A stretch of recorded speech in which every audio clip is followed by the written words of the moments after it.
یاد رکھو، جب اللہ کی مدد آنے والی ہوتی ہے تو یہ دو نشانیاں بھی اچانک ظاہر ہونے لگتی ہیں۔ یقیناً تمہارا یہ تھکا ہوا دل اللہ کی مدد کا منتظر ہوگا کہ کوئی ایسا اشارہ تمہیں ظاہر ہو جو تمہارے اس دل کو مطمئن کر دے کہ تمہاری زندگی کے راستے بھی ہموار ہونے والے ہیں۔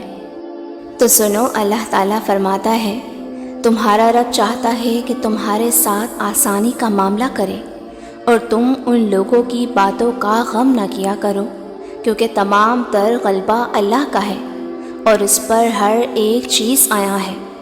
جو کچھ گزر چکا ہے اور جو کچھ موجودہ چل رہا ہے اور جو کچھ آنے والا ہے، وہ سب اس پر روشن ہے۔ اگر تمہاری زندگی کے چند اوراق خراب ہو گئے ہیں اور تم ڈپریشن کی طرف جا رہے ہو، بے سکون ہونے لگے ہو، تو جان رکھو کہ کچھ اوراق خراب ہونے کا مطلب ہرگز یہ نہیں کہ پوری کہانی خراب ہو گئی ہے۔ اللہ فرماتا ہے کہ تمہیں تمہارے حال پر چھوڑ نہیں دیا گیا، اور مومن کا اعتماد اسباب دنیا پر نہیں بلکہ اللہ پر ہونا چاہیے، اور بظاہر ماحول میں سازگاری کے آثار نظر نہ آتے ہوں تب بھی اپنے رب پر پورا بھروسہ رکھو۔ وہ جب چاہے جہاں سے چاہے وقت پلٹ دے، حالات بدل دے، اور جان رکھو تمہارے رب کے لیے یہ کوئی بڑا کام نہیں۔ حضرت موسیٰ علیہ السلام کا وہ واقعہ یاد کریں کہ سامنے سمندر آ گیا، قوم دیکھتی ہے فرعون اپنے لشکر سمیت آ گیا ہے اور پوری قوم خوفزدہ ہے، لیکن اس وقت حضرت موسیٰ علیہ السلام کا یہ جواب آیا کہ نہیں، میرے ساتھ میرا رب ہے، وہ راستہ دے گا، وہی مدد بھیجے گا، اور بھیجی گئی مدد۔ تو یہی ایمان ہو تمہارا بھی۔ اللہ فرماتا ہے، جہاں کہیں بھی تم ہوتے ہو اللہ تمہارے ساتھ ہوتا ہے، اور جس کا یہ یقین قائم ہو جائے نا، اس کا زمین و آسمان کا فرق قائم ہو جاتا ہے۔ اور جان رکھو، کسی کے لیے یہ جائز نہیں کہ وہ اللہ کی رحمت سے مایوس ہو، چاہے اس کے گناہ کتنے ہی بڑے کیوں نہ ہوں، کیونکہ اللہ کی رحمت اس کے غضب پر حاوی ہے۔ نبی کریم صلی اللہ علیہ وسلم نے فرمایا، تم میں سے ہر ایک اپنی ساری حاجتیں اور ضرورتیں اپنے رب سے مانگے، یہاں تک کہ جوتے کا تسمہ بھی اگر ٹوٹ جائے تو اسے اپنے اللہ سے مانگو، کیونکہ تمام تر اختیارات اور بھلائیاں اس رب کے ہاتھ میں ہیں جس کی نگاہ ازل سے ابد تک تمام زمانوں پر حاوی ہے۔ پر مسئلہ تب آتا ہے جب تم لوگوں سے توقع کرتے پھرتے ہو ان کی توجہ اور احساس کی۔ یاد رکھو، لہروں کے ساتھ لاشیں بہا کرتی ہیں، تیراک نہیں۔ میرا رب فرماتا ہے، اور جن لوگوں نے اللہ کو چھوڑ کر دوسرے لوگوں کو اپنا مددگار بنا رکھا ہے اور ان سے امیدیں جوڑ رکھی ہیں، اس کی مثال اس مکڑی جیسی ہے، وہ بھی ایک گھر بناتی ہے مگر سب سے کمزور گھر اس مکڑی کا ہوتا ہے۔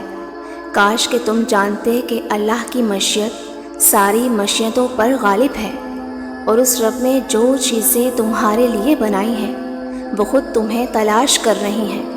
یقین رکھنا وہ تمہیں مل کر رہیں گی، لیکن اصل میں تم نے اپنی زندگی کے سکون کے لیے ہر وہ چیز تلاش کر کے خریدی جس کو تم نے ضروری سمجھا، لیکن نہ تلاش کیا تو اللہ کا فضل۔ اگر اللہ کی مدد چاہتے ہو نا تو اللہ کی امان ڈھونڈو، جہاں تمہارے لیے راحتوں کا سامان ہے۔ تم اگر اللہ کی طرف چل کر آؤ گے تو وہ تمہاری طرف دوڑ کر آئے گا۔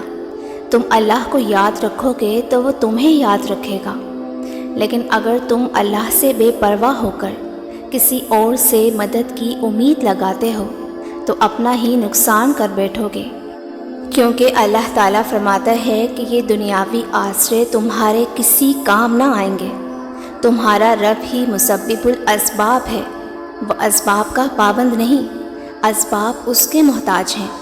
اگر یہ یقین ہے تو اللہ پر یقین ہے، اگر نہیں ہے تو تمہارا یقین اسباب پر ہے، وسائل پر ہے، ذرائع پر ہے، پر اللہ پر نہیں ہے۔ پر تم جان رکھو کہ تم حقیقی طور پر اپنی زندگی میں کامیاب تبھی ہوگے جب تم اپنے دل میں ایک بڑی جگہ اللہ کو دو گے اور اس پر گہرا یقین رکھو گے تو اللہ بھی تمہارے لیے بہترین وسیلے بنا کر تمہاری مدد کا انتظام کرے گا۔ تم جانتے ہو کہ اللہ کی مدد کے کچھ آثار ایسے بھی ہوتے ہیں جو ہمیں اچانک ظاہر ہوتے ہیں۔ اگر تم محسوس کرنے لگو کہ تمہارا دل تہجد سے جڑ گیا ہے اور صرف رب سے مدد کی آس میں ہے، تو یہ یقینی ہے کہ اس رب نے تمہاری فریاد سن لی ہے۔ وہ اپنی مدد کا ہر دروازہ تم پر بہت جلد کھولنے والا ہے انشاءاللہ۔ میری دعا ہے اللہ آپ سب لوگوں کا حامی و مددگار ہو، آمین۔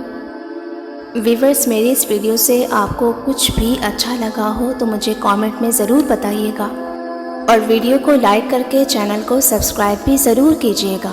جزاک اللہ۔